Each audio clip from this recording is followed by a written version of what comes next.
So, Kelly, you've been doing loads of great research in the women's sports space. Can you give us a brief overview of your PhD topic and what you've been researching about? So I did my PhD, I keep on saying recently, but it was 2 years ago now. And it was in female exercise physiology. So I was specifically looking at the effects of the menstrual cycle and hormone and contraceptive use on how we perform, train, adapt as female athletes. And that was kind of, when I talk about female athletes, everyone from recreationally active to the elite sportswomen as well. Once I completed that, which I made that sound so easy, but once I was done 3 years of that, I moved to Ireland and I did a postdoc. And that was at the other end of the female life stage spectrum. So looking at perimenopause and postmenopause and training and managing symptoms around that in terms of help improving health and life beyond that as well. And then since then, I'm now a research scientist at Kainiska Innovation Hub, specializing in female physiology. So again, looking at all the kind of research questions surrounding female factors like the menstrual cycle, hormone and contraceptive use, all the way through to perimenopause and menopause as well. So yeah, big research topics, but it's an exciting time because there's not enough research and yeah, we need a lot. Yeah, I think it was really interesting reading up on some of your stuff and obviously saying when you were younger and you were playing, there was like this research just wasn't anywhere. And I guess we grew up at the same time and it wasn't. You're just kind of fumbling around and guessing what you're doing. So it's going to be really interesting to kind of pick your brains on that in a little bit. And Yvonne, you've built this amazing golf community of women. Can you talk about what the driver was to set that up and how it's going? Because it seems to constantly be growing from what I can see when the posts are popping up on my Facebook feed. Yeah, thank you, Hannah, for having me on your podcast. So, so basically, 4.5 years ago, I had given golf up for about 4 years and I was back wanting to play, and I had moved county as well, so I didn't really know anyone in the area. And I thought, my question was, where are all the female golfers? And so I went online, joined some Facebook groups, and as we know, all the Facebook groups were majority of men. And I'm thinking, where are all the women hiding? So it was during COVID, homeschooling 2 young children, husband at home as well. And I thought, well, you know what? I'm going to just open a Facebook group and for women and see what happens. And 4.5 years later, we've nearly reached 14,500 women. So obviously there was a need for it. Yeah, definitely.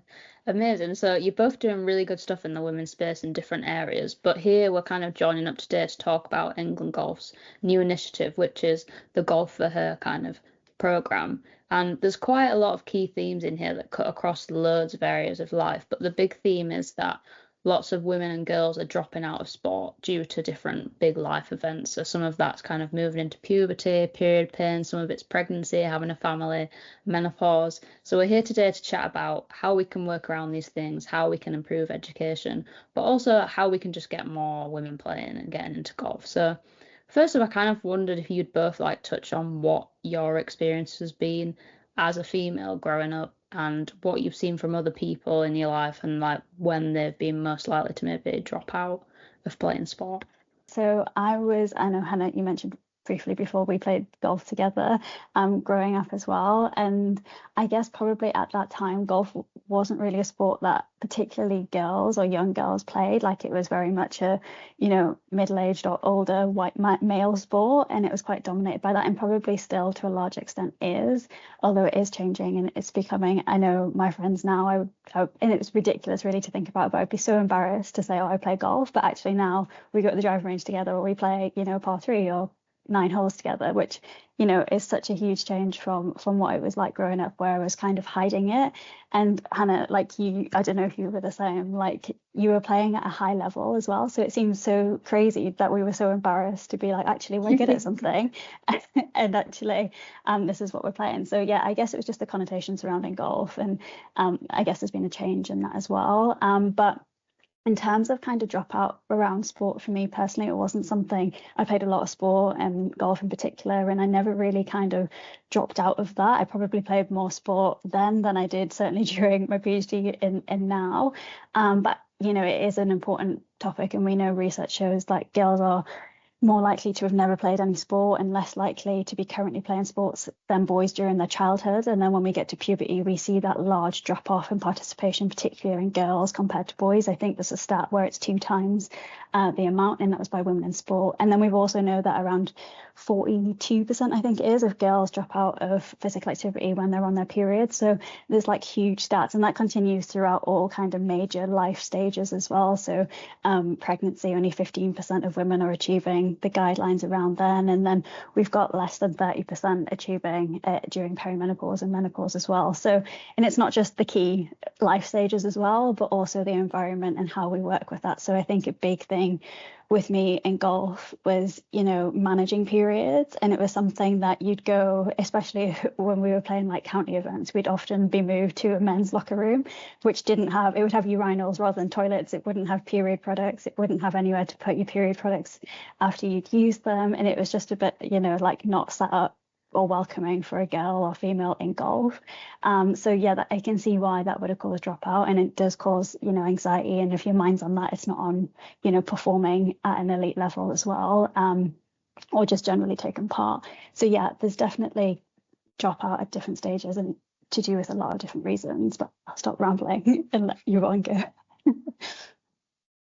So I didn't play golf as a junior. I actually swam until I was around 11 to 12-year-old. And then I started actually playing tennis. So actually, from a menstrual cycle point stage, actually tennis seemed absolutely fine. And actually it didn't affect me that much whatsoever. So I was actually really kind of shocked when I saw the statistic, Kelly, that and what you just talked about, that 42% of girls avoid sport when they have their period.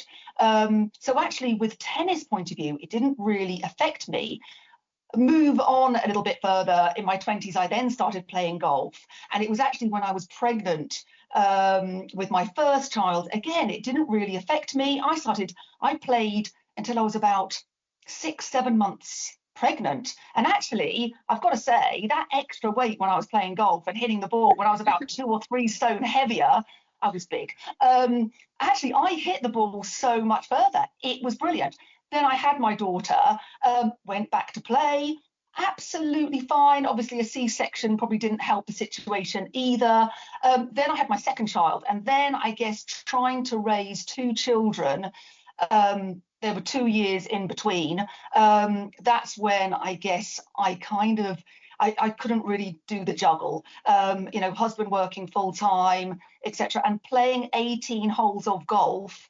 I mean, that was 10 years ago. That was really, I think, at my golf club at that point, which was a fantastic golf club. But that was really the only format. It was 18 holes, 4 hours of golf. As we know, you've got to get there, you've got to drive there, you've got to warm up. So 4 hours equals 5-6 hours. So I think balancing that motherhood with the time demands of golf becomes really, really challenging. And now I've got a 12-year-old daughter. So I'm going to have to navigate in a few years that sort of menstrual cycle stage. But yeah, I mean, now I do feel a lot more equipped. And I have to say, the Golf Fore Her website, that is something actually that I think I could go through with her, actually. And your videos, Kelly, are just absolutely fantastic. And so now I'm at this sort of new stage, obviously the menopause, you know, that's to come soon, I'm sure. But definitely from my daughter's point of view, it's something that I feel a lot more equipped, and hopefully she will as well. I found it so interesting going through that website. I think especially because obviously half of it we've kind of been through, but then like the pregnancy stuff and like the menopause and things like that we haven't got to, and it's something you don't necessarily think to prepare for, but actually there's so many in-depth kind of insightful articles on stuff that can really help you out. I think also like at the other end when you're talking about your daughter there, being able to have some of the stuff and just explain it in advance and like not have to guess like me and Kelly were doing when we were playing tournaments would be really helpful. Kelly, you actually have some like educational guides around the period stuff. What education or what like kind of top tips would you give to yourself, like your younger self, like knowing what you know now?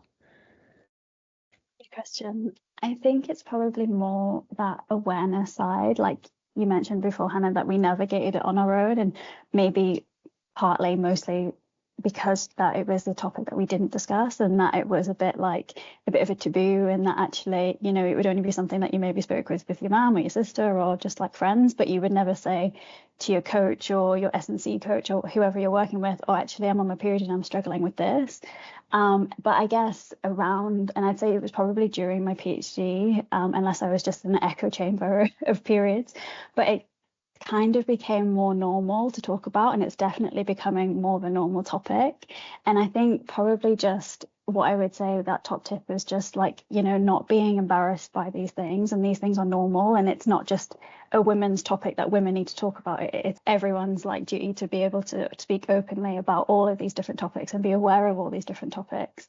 And so, yeah, I think probably just that more thing of ask the questions. And then I guess if we'd maybe asked them, there might have been some help and support there, but also the help and support is growing as well. So maybe we might not have had all the answers to our questions now, and we still don't really have them, but with research and the more we talk about it, the more answers that we have as well. So yeah, I think probably just, being more aware of our bodies and what's going on, and more education, and yeah, how that can, like the Golf Fore Her thing, and that kind of really spans everyone. So, coaches, everyone working at the golf club, anyone that's working with a female golfer, not just like in elite performance, but generally to increase participation. So yeah, definitely awareness, education. Now, I think a lot of us were using contraception probably from a young age to kind of control periods and pain. How can that affect golf performance? Because you've done a bit of research into this. Yeah, I guess generally when it comes to hormonal contraception, the main kind of reason why female athletes use it is for the purpose to prevent an unplanned pregnancy. But we know that lots of female athletes, like you mentioned, Hannah, are using it for those additional reasons. So modifying bleeding, like we might want to avoid bleeding during competition or big training or different events. But it also might be used for managing menstrual cycle related symptoms like cramps, breast pain, headaches, bloating, a wide variety of other medical reasons it can be used for as well. So it's not just kind of a performance aspect, or a pregnancy aspect, but it can be a medical decision as well. And I guess basically these alter our body's natural hormones in different ways depending on the type that we're using. So we have two big main groups. So we have combined hormonal contraception, which is the combined or contraceptive pill, the vaginal ring, and the contraceptive patch. And then we have progestin only form. So the progestin only pill, the injection, the implant, and the intrauterine system. And all of those work by slightly changing our body's hormones, and they all do it in a different way. And even between brands, the amount of hormones and the way it can change it is different as well. And because this hormonal profile that we have when we're on hormonal contraception is so much different from the menstrual cycle, and also between maybe pill taking days and pill free days as well, like that entirely different hormonal profile might affect how we perform, how we train, how we recover and adapt. Research, unfortunately, is lacking, which I'll probably say so many times on this podcast. Little to no studies have looked at it. We did a study back in 2021 where we looked at sport and exercise science research in general, and only 6% of research was done on females. So when you think we've only got 6%, if we take half of that, say, for hormonal contraceptive use, we've only got 3%, and that's being generous. And none of them are on golfers, in particular in golf. So, the key takeaway is that hormonal contraception might potentially affect your golf performance or your training, but lots of people might notice no difference whatsoever. And it's really kind of down to the individual and working on that one-to-one, and definitely with a healthcare provider and GP when it comes to hormonal contraceptive use in particular as well. So yeah, tracking, but I'll stop rambling. I get too carried away on the research, so just shut me up. Oh, you're good. It's interesting. I guess a question I'd have from like my own interest in terms of performances, should you be doing different things in different weeks based on like what phase of your cycle you're in, if you're working on like improving your performance across sport? Yeah, such a huge question, and a really popular or trending topical one when you look at like social media, particularly at the minute. So things like cycle syncing and training around your cycle. I mean, I'm sure we've all seen it, like those videos where we're doing yoga for the first half of our cycle and then switching to strength training and then potentially switching to longer endurance exercise and then back to yoga. But unfortunately, there's just absolutely no evidence whatsoever to support any of that in terms of particularly yoga. And when we think that women generally are chronically undertrained anyway, asking them to do 2 or 4 weeks of yoga probably isn't going to have the biggest health benefit. And it's certainly at the elite level not going to be, an elite level what women golfers are doing. Now, there is some theory behind it in terms of estrogen and progesterone. So if we look particularly at that strength training aspect, so estrogen is that hormone that's known for its anabolic effect. So it's muscle building. It can influence, your skeletal muscle strength and size, hypertrophy, protein synthesis. So theoretically, when estrogen's high, so that first half of our cycle, then we might expect to see all these positive effects on our strength performance.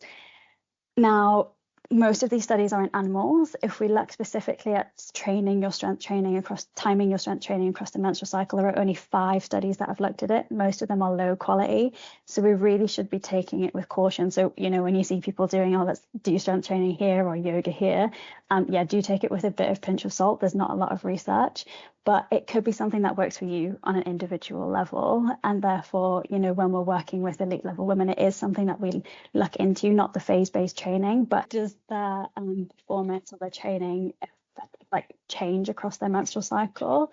But also, we've also got to think about symptoms, and that's a really easy way to look at it as well in terms of menstrual cycle tracking. And if you have symptoms in the first, when you're on your period or in the lead up to your period, using strategies to overcome them. So I'm not really around or support this kind of cycle syncing, but rather this cycle awareness where we can track our cycles. And then hopefully, for those that do notice any effects, that's when we can put in strategies to get ahead of any negative symptoms or negative performance effects, to optimize performance and health as well. So not all about the cycle syncing, but more about cycle awareness. No, that's really interesting. So if we move back to people moving in and out of sport and golf, particularly at different ages, Yvonne, I'd be interested to hear your thoughts on what it's been like getting your daughter into playing, and if it's something she just kind of picked up and wanted to do, or if it's like one age where she wasn't interested and suddenly she is. How's that journey gone? So with my daughter, I want her to try as many sports as possible. So because I used to swim and play tennis, we go swimming and we play tennis, and obviously I love golf. And she has gone to group sessions and we have gone to various different golf clubs, but I really wanted a female pro. Now, I live in Sussex, and very absolutely amazing that we have got a fantastic female pro that she goes to every single week for group lessons. Can I give her a little shout out, Molly Moore? She's amazing. And with Molly, she is such a fantastic role model. Again, it's more than just sport. Yes, Olivia is learning how to play golf, but they talk about so many different things. And, with the Golf Fore Her website, that is definitely something that I'm sure they're going to look at and go through, etc. So, we have tried different pros along the way, and some make it more fun than others. Molly makes it super fun. It's full of girls, so she goes up there every week. There's 3, 4, 5 girls that she plays with on a regular basis. So actually, obviously she's got me. We go out every single weekend, most weekends, and the club that we are a member of, there are no junior restrictions. So we tee off at 8 o'clock. We tee off on the 10th, which again is fantastic. So we tee off around 8 o'clock in the morning on the 10th. We play 9 holes. And then at about 10 o'clock, we're in the clubhouse for a hot chocolate and cheesy chip. So actually, so far, I suppose I knew really the kind of pro that I wanted. I found her, which is fantastic. We chose a golf club that was very junior friendly, had no junior restrictions. And, she's now, I think, very much in an environment that is very sort of pro women, girls. So I think so far the journey has been really, really good. I suppose our golf club is very junior friendly. However, it doesn't have many girls. And so fortunately, where Molly actually coaches, there are lots of girls. So it's that, it's that challenge of trying to get more girls at her other club to play with. But so far, it's been a really positive journey for her. I think it makes a massive difference having a female pro. I mean, I was a member at 2 different golf clubs when I was younger, and the extra amount of girls at the one that had a female pro compared to the other was like unbelievable. And I guess it's quite a lot rarer still to have a female pro at a golf club, but to create that environment, I think for lots of girls, they find sport intimidating. I think I looked at a stat and it said like 7 out of 10 girls avoid trying like new sports during puberty because they're like scared of being bad at it. Whereas actually, if you can go to an environment with kind of someone who you relate to and there's loads of other girls your age, it's a much better way to get into it. And I think that's kind of where it's different for boys. Like they're a lot more kind of out there. They're very happy to go and try something new. And that's maybe where we need to be looking and offering different things at like golf clubs to try and get more women and girls playing, like doing it as a community rather as like individuals.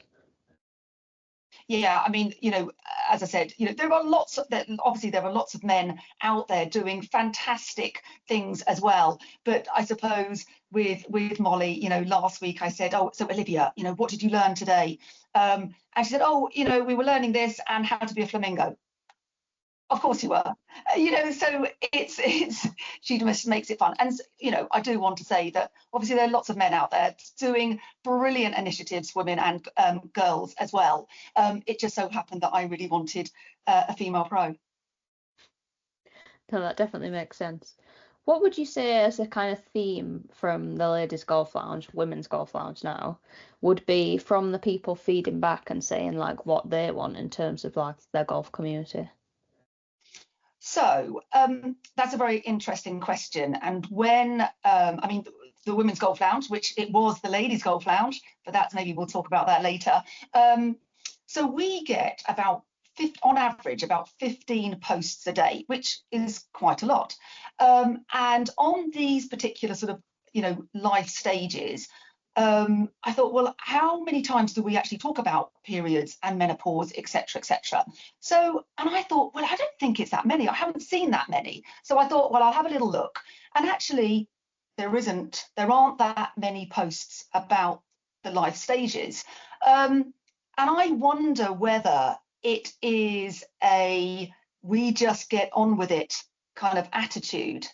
And I think, Kelly, you mentioned about on the Golf Fore Her website that I think there are over 2 million women going into menopause, and it's something that we just don't talk about. And that got me thinking, and I thought, well, why? Why is it? Why, when we love to talk on the Women's Golf Lounge, we get it's a pretty engaged group. So why are we not talking about it? Is it because we just get on with it?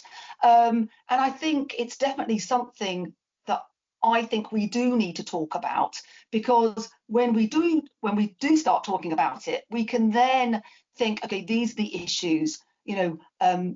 What changes can we make at our golf clubs that will make it easier for women and girls going forward? What changes can we make? For example, more toiletries, free toiletries or toilets, etc. But how can we make that journey a little bit better and smoother for everyone going forward? Maybe we do need to start talking about it and sharing our stories. There was a great video on the Golf Fore Her website of a daughter and a mother talking, and the mother has gone through menopause, and she talks about the fact that she gets brain fog, and when you're scoring, you forget how many shots you've hit. Now, that's something that we need to share, and we need to be open about it and not sort of hide it. So I think it's all about making sure women are seen, are heard, and that golf clubs are ready to support us through all the different stages. I'd quite like some brain fog to forget some of my shots though. Now, you touched on kind of getting back into golf as a mum with two kids and obviously the obstacles that has because you're very busy. And I think it also kind of links into where probably me and Kelly are right now, where we've moved from playing golf all the time to suddenly being in work and not necessarily being able to play all the time. What do we kind of think as a group? Maybe Kelly, I'll come to you first. We need to do better for kind of working women and mums to be able to get them out on the golf course more. Yeah, also just going back to the question you mentioned, particularly on women, I was at the DP World Tour event at the start of the year in Dubai, and they had a crash on tour for the babies that were, the dads that were playing, and they didn't have the same thing on the Ladies European Tour or the Women's Tour, which I think is just mind blowing at the time in terms of they've got it on the male tour, but they don't have that support and setup on the women's tour at the time as well. So I think, it's particularly around working mums and that as well, having those types of considerations is huge. I know when we were doing a research project, it was something that we hadn't thought about. So there was a couple of mums that were coming in to do our study, and they were like, oh, can I bring my child? And we were like, oh, this is the first time this has happened, and what we're going to do, where they're going to sit in the lab where we do all these tests. And yeah, it's just thinking more like, just not being so, I guess golf's got this connotation of being a little bit stuffy at times and a little bit old fashioned and set in its ways, which is great at certain times, but just having that bit of leniency, particularly around girls and golf. I think I remember the first golf club that I joined, I was wearing Adidas shorts specifically for golf, and I was told that they weren't knee length. So I actually left that club eventually, which is just, mind blowing, the things that, you're trying to encourage girls to play a sport that there's not enough already playing, and they're facing barriers that aren't really necessarily needed. Like, so what if they're in shorts as they were golf designed, or even like leggings, like the jazzy golfer now showcasing that it's just, times are changing, and we need to adapt golf as well. And I think it has changed, which is great to see. Sorry for my waffle, Hannah, but You're good. It's all interesting stuff. Yeah, I think maybe I guess the key off the back of that is you're thinking like more short form golf, like can we be putting more 9-hole things on to get more people come in and still come into the golf club but not having to be there for the whole time? I think the creche one's an interesting one. I feel like I've seen people ask that question online. Does that ever come up around you, Yvonne? Actually, we don't really talk about the creche so much. In fact, I'm very fortunate that actually at my golf club there is a creche, but there's also a health club and swimming pool, etc.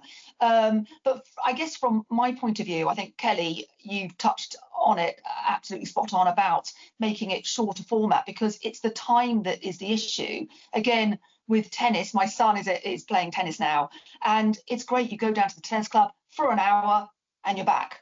And I think for me, still, two children, 10 and 12, who now are swimming, tennis, golf, badminton, cricket, etc. It is the time.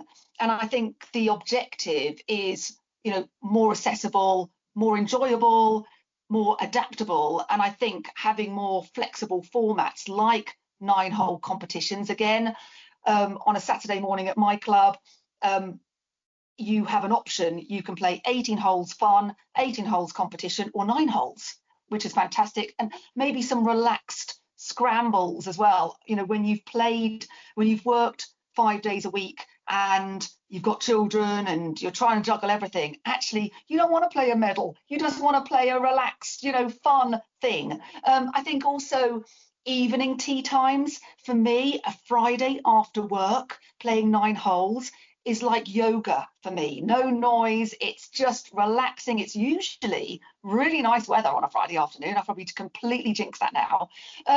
So it's, I usually play on my own, but actually having a few, girlfriends to play, or, whoever to play golf with would be fantastic. I think, again, maybe flexible membership options. There are lots of options out there. Lots of clubs offer the sort of flexi membership, but also I suppose social events and clinics like the 9 and Wine I usually call it wine and nine, actually, but the nine and wine options, again, maybe group clinics. And also at the tennis club, they have something called cardio tennis. And I thought, wouldn't it be great to have cardio golf at the range? So actually, you're there for an hour, you're hitting some balls. I don't know, maybe you have to run out on the range or something like that. And also, there are so many golf simulators now, indoors golf simulators, and maybe doing an evening, maybe 7 till 9, where you go and practice. You have a glass of wine or whatever, something to eat. So actually, it's looking at different formats, and you've got lack of time, but you can still keep hitting that golf ball and practicing and getting some coaching. But also, again, the family friendly sessions. You look at cricket, they have, for so many years, they have a Friday after school, all the family go down to the cricket club. They play cricket, there's a barbecue. So maybe we need to get the kids down playing the 9 holes.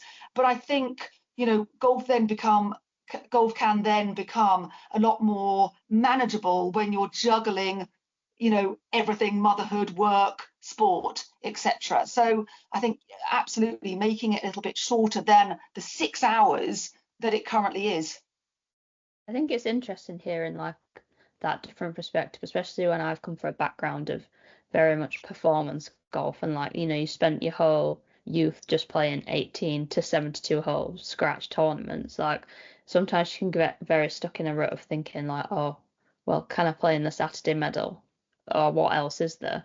And actually, like, there's so many other ways we can be using golf that's more fun than just playing a medal. Like you said, after the end of the work week, you don't always want to do something that's really serious, but actually you still want to play golf. And if the only thing you can do is kind of mark a card on a Saturday in the long form, it's probably not that inviting. Yeah, we're playing, my daughter and I are playing in a Halloween event, and it is a junior, a woman, and a senior. And all we're talking about is how we're going to decorate our bags full of spiders and cobwebs. And so, just making it fun. I want to join your golf club. I think it's a bit too far away though. It kind of almost loops right back to the start, Kelly, when you were talking about like your friends that you didn't used to maybe want to tell that you played golf, but now they're dragging you to kind of the driving range and stuff. I wondered like what alternative versions of golf you see people doing the most who like wouldn't class themselves as golfers. Yeah, that's so interesting. And I think, like the explosion of like Top Golf and all of that have come in where, like I say, like my friends will be like, that was the first time they were like, oh, do you want to go to the driving range? And then they were like all surprised when, you could hit the ball and you're like, oh, I've been doing this for years. But then they get hooked, like one good shot, and I do think you're hooked, and like they'll want to come back and go to the driving range again, and some of them are now like properly playing golf with a golf membership just because of like formats like Top Golf, and I think kind of like what you mentioned before, like growing up with that performance aspect of playing 18 holes and then submitting handicap cards, submitting to tournaments, and like traveling around trying to perform at your best, and it kind of almost takes the fun element away out of it. And I think that's just so crucial at all life stages, particularly around puberty, like making it fun, making it accessible, and then it might eventually then grow to perform that performance aspect, and but still being fun. But yeah, I think like you say, those Top Golf formats, and just what Yvonne mentioned before, like having that social aspect around it as well is huge. So yeah, definitely. Maybe when we've all got really bad period pains, we just need to go do like a Texas scramble on the driving range, some sort of target game. Remember, we can play golf in less than 6 hours, and that will keep people kind of doing it longer. Well, thank you so much for joining us. I think it's been really interesting. Obviously, we haven't covered everything on the Golf Fore Her website. It is very extensive, and there's loads of great resources on there. So if people are wanting to find more about kind of the whole life spectrum of being a woman, and how we can perform playing golf and all sports better during that. I would definitely recommend you going and looking through that. You can find Kelly online at Period of Period, correct? On your different social accounts, and you can find Yvonne and all her friends in the Women's Golf Lounge, formerly the Ladies Golf Lounge. Thank you both for joining us, and hopefully we're getting more women out on the golf course.